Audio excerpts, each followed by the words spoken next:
My name is Mary Eckstein. I was born Marika Feldman in Budapest, Hungary.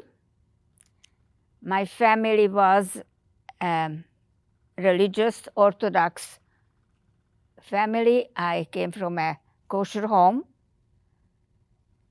Hungary, just a little background, Hungary was late in coming into uh, cooperating with the Nazi Germany. The Hungarian Prime Minister Miklos Horthy didn't allow any deportations early on.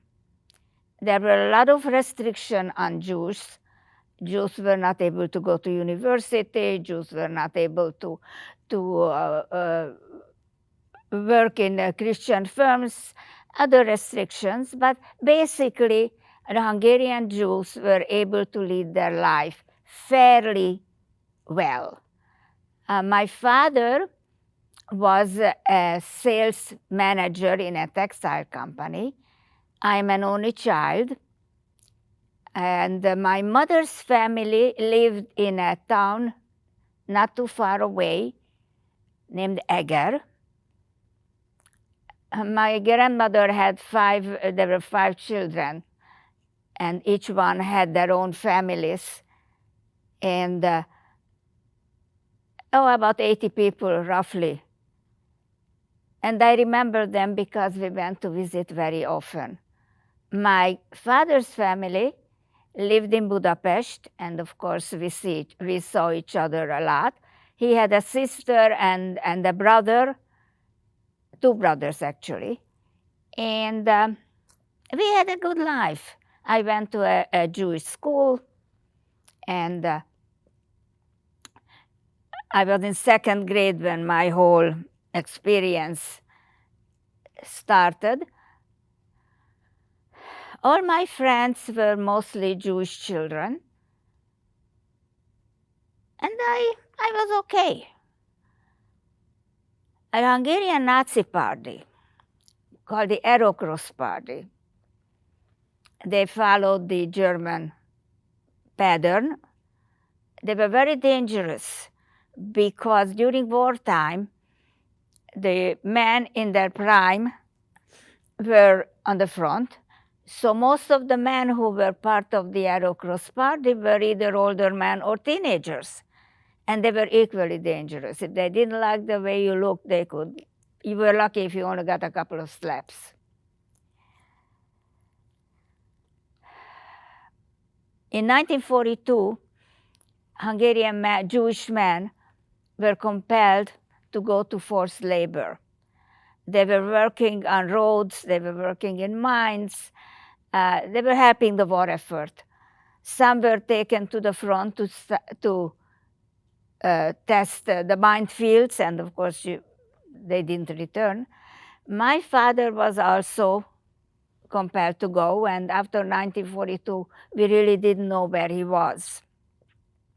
Fortunately, he survived. In 1944, Germany invaded Hungary, and this is really where my story begins. Adolf Eichmann was the Nazi officer in charge of the Hungarian Jewish question, the Jewish problem. And as soon as Hungarian got the Germans, we had to wear the yellow star, which had to be a certain size. And immediately Jews were made to move into so-called Jew houses. Fortunately, my building where I lived was a Jew house, so we didn't have to leave. And the rest of the family who lived in Budapest came and lived in the same building. Adolf Eichmann did a very good job in Hungary. March 19th, 1944, when the Germans came to Hungary, immediately the deportations began. By the end of June 1944, the only Jews left in Hungary were the ones who lived in Budapest. The rest of them were taken to camps. My grandmother and the rest of the family who lived in Eger were deported. And after the war, we found out what happened to them from people who survived. They were taken to Birkenau, the whole family. Took 3 days on the cattle cars. They arrived in Birkenau. There was a selection when they got off the train. My grandmother and the rest of the family were taken immediately to the gas chambers, and they were killed the same day. And this we found out after the war. At the time, we didn't know. We were in Budapest, and we lived in the Jew house, and I was a child, and children play, and I had a lot of children in the building, so my only problem was that I was very scared and always hungry, and there were air raids every night.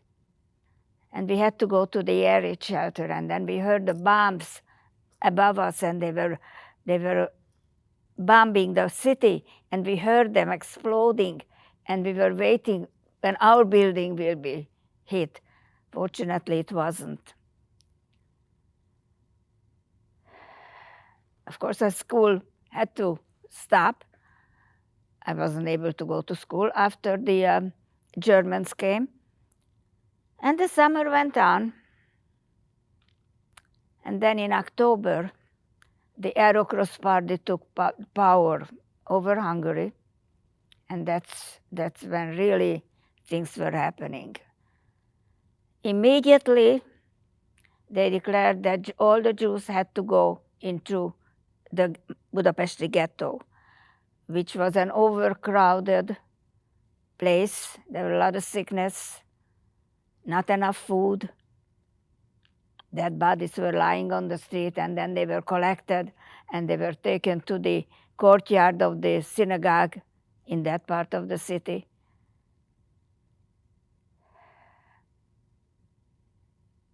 My mother was able to get a Schutzpass. Raoul Wallenberg, who was a Swedish diplomat, and Karl Lutz, who is a Swiss envoy, they made a deal with Ekman that they will issue so-called safe passes, anybody who can get it, and anybody who had a Schutzpass, a safe pass, was able to move into so-called safe houses. They rented apartments all over the city that were considered either Swiss or Swedish territory, and the Hungarians had no jurisdiction over it. So my mother was able to find a Schutzpass, and one rainy October afternoon, we went out to look for a place. My aunt, who came with us, was able to get on the bus.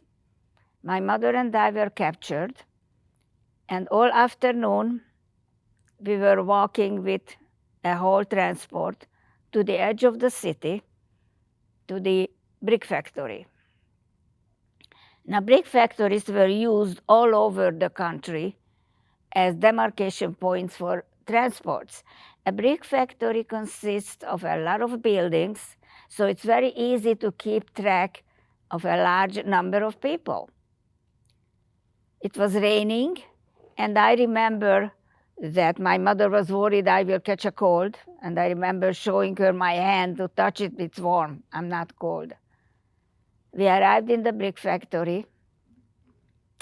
We were escorted into a building, a shed. My mother looked around, parked me in a corner, and went over to the Hungarian policeman guarding us. And she begged him to let us go. My mother had no money to pay him, and the policeman refused.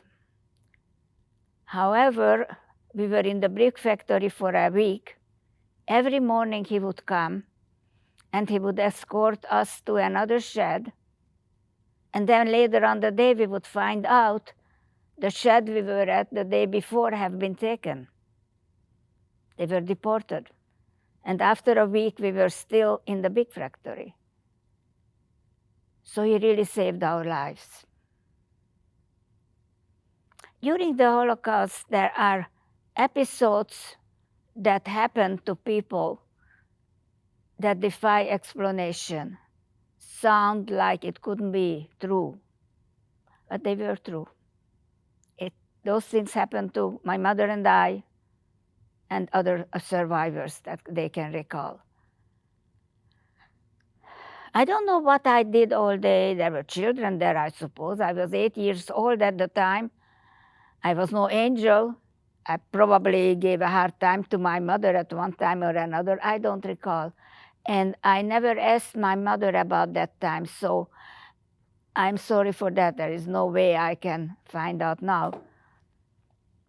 I was hungry, I remember that, but we were not starving, so they must have fed us something.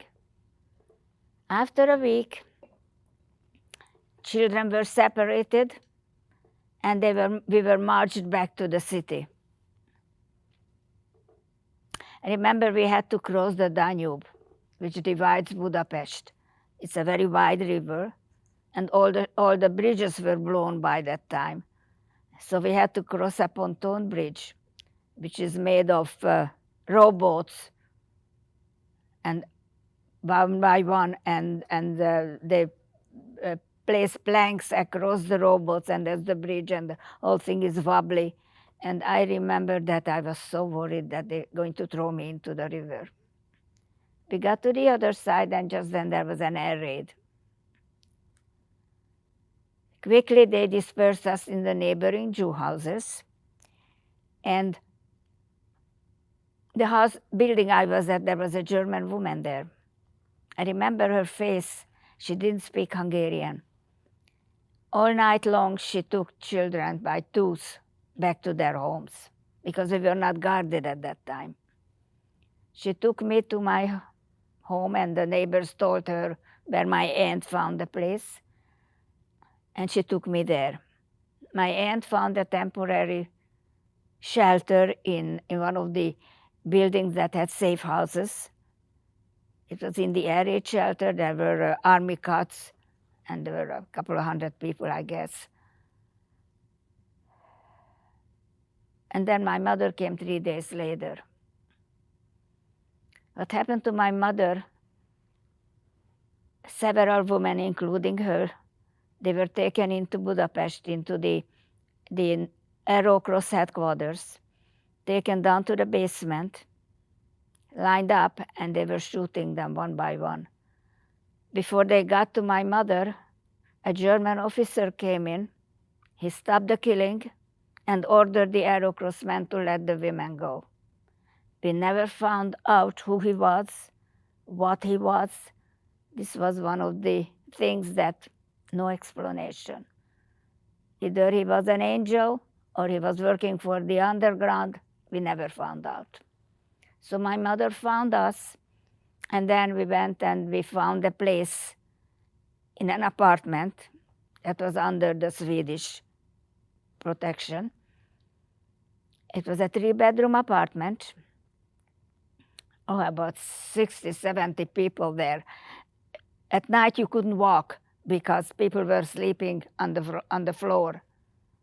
We were lucky my mother found a couch. We had a couch. And somebody was always on the couch to make sure nobody else will take possession of it. We were starving. We had no food.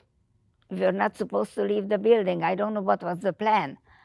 I suppose they thought that everybody will use their own way to get food. I remember I went to the neighbors to ask for food because each safe house was in a building that were other tenants living there, not Jewish. So I went to neighbors and they gave me some food. One day, there were 3 of us little children, 2 8-year-olds and one 10-year-old. She was a pro. We were scared. Our mother took the yellow star of our coat, and we went out to find food. Now, my mother had no way of knowing if I ever will return, because if they had found out that we were Jewish, they would have shot us right there on the street. But we were able to get food. And I'm convinced that we would have starved had not the janitor from our home, she came every week with a basket of food. No explanation why she did that. My mother had no money to give her. She was an Holocaust woman. After the war, she spent 8 years in jail. So she was no angel, but she was an angel to us. In the beginning of October, the Holocaust came, and they took several women. They didn't take my mother and I, because we had a shtick. My mother lay down on the couch, that she was sick. I was her caregiver, and as the Holocaust man came into our room, I was just handing her a glass of water. We didn't realize how dangerous this was, because in those days when you were sick, they shut you on the bed. Well, we got away with it, and they left us there. My aunt was taken. She was deported. A month later, they came back, and they took most of the rest of the people from the apartment to the ghetto. And my mother and I, we did our little bit, and we got away with it again. We didn't go out to the air raid shelter whenever there was air raids. As my mother said, if we have to die, let us die from an English or American or Soviet bomb. Fortunately, our building was never hit. And we were there until the Russians liberated us. And then my father came back. And he took us to a town that were already stabilized in the east. It was February. And we went with a sled. And on the sled was a suitcase. On top of the suitcase was a comforter. On top of the comforter was me. On top of me was another comforter. The whole thing was tied with ropes. And my mother pushed and my father pulled. Took us a week to get to Nagykörös, because we could only do a little bit at a day, because we had to avoid the Russians. At that time, the Russians were collecting men because they needed work done. And we found out later that the men they collected ended up in Siberia. And many of them died there. So my father was very careful not to let us be discovered. After a week, we arrived in Nagykörös. Then we stayed there for a while. And then we traveled to my mother's hometown, Eger, to find out what happened with the family. And we did find out.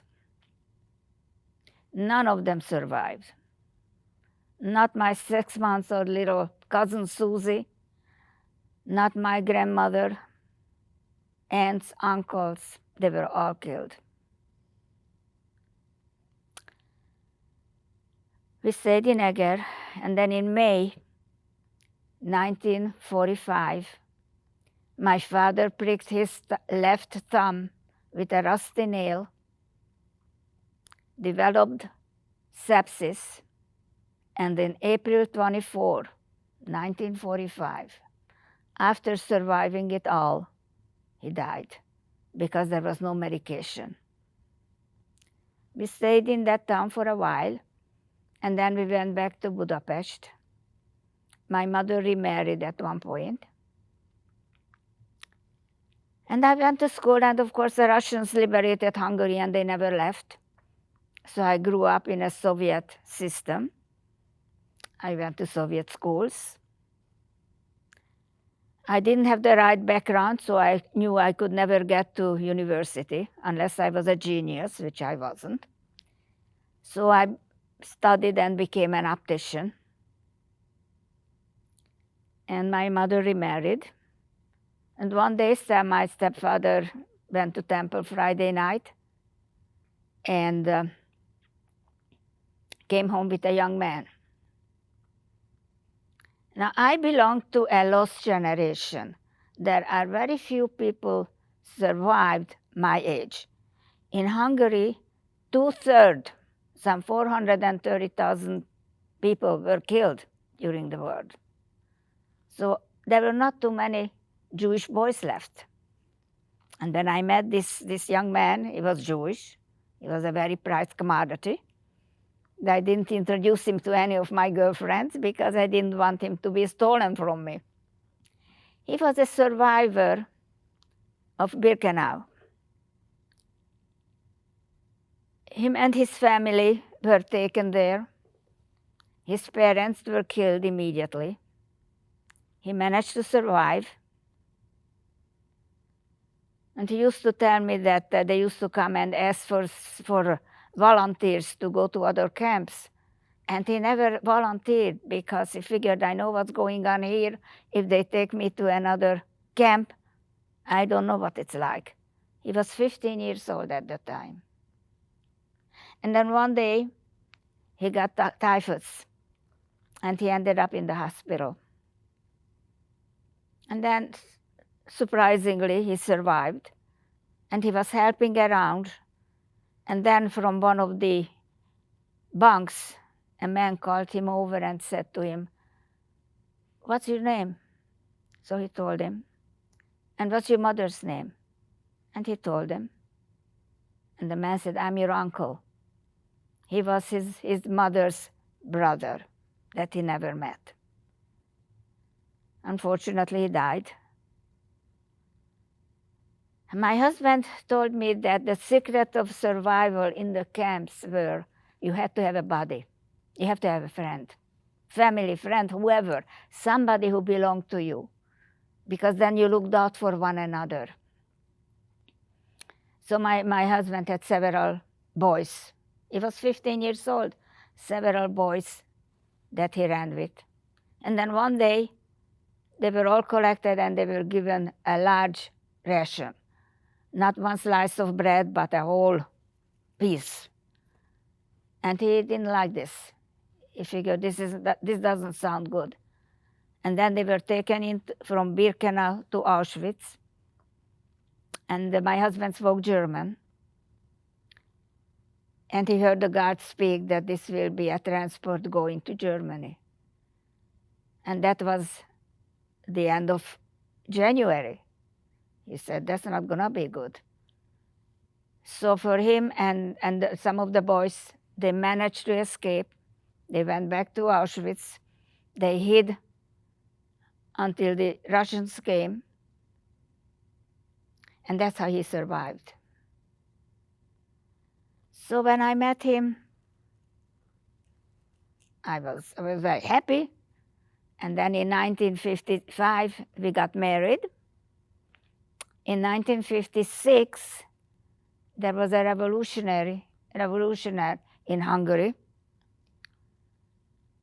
The Hungarians were trying to kick the Russians out, and the borders were kind of open. Problem was that I just gave birth. So we put my 4-week-old son into a basket, walked out of Hungary, across fields, 35 kilometers, into Austria. And then in Austria, we were able to come to the United States. My husband found that one of his sisters survived. She lived in Syracuse, New York. So that's where we went. That's where we settled. We had another child. And we made a living in Syracuse. And we were very happy And I remember we were there maybe a month or two. And I was sitting in my living room. I had a carpet. I have an old wing chair that was so worn in the front that you slid down when you sat in it. Somebody gave us a television, and I felt like a millionaire. And life was good. We made a living in this wonderful country that gave us home. And then my husband got a heart attack. We had to sell our business, and we came to Florida. Unfortunately, shortly after, my younger son, Jack, left us. He died. And I am, in spite of everything, I am a very lucky person, because not only that I survived, but I survived to see my granddaughters get married, to see my 2 great-grandsons, and I'm still here. And I still remember my aunts and uncles and cousins who never made it. And so I'm a very lucky person. After 63 years, my husband died, but I had him for 63 years, and I was very lucky. And this is my story. You're looking at a lucky person, and I will speak as long as I live, because this is the price I have to pay for living. And I know it is my duty. It was given to me,